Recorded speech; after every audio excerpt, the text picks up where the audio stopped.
à l'article 21 bis AA, Monsieur Lassalle. Oui, merci beaucoup, Madame la Présidente. Ce sera ma dernière intervention parce qu'il ne sert à rien de ressasser, d'autant qu'on peut donner le sentiment d'être un petit peu aigri, ce que je ne suis pas du tout. Notre pays a besoin de paix intérieure.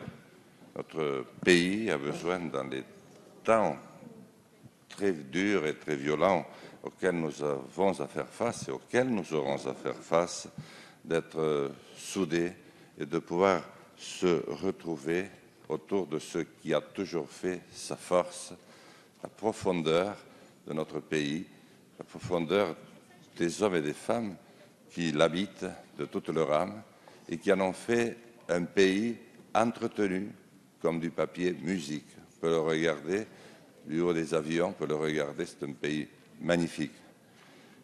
Moi, j'ai du mal à savoir quelle va être la plus-value financière, l'économie que nous allons faire en privant ce million d'hommes dont parlait François Mitterrand d'une manière remarquable en disant qu'ils sont 1 million à défendre bénévolement les intérêts de notre pays, de notre territoire, et ils seraient prêts à se faire tordre le cou pour l'entretien d'un chemin de terre.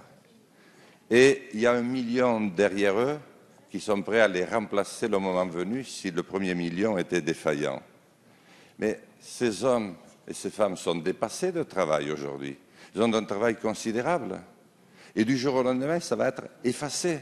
Certes, il restera quelques délégués communautaires, peut-être quelques maires par-ci, par-là.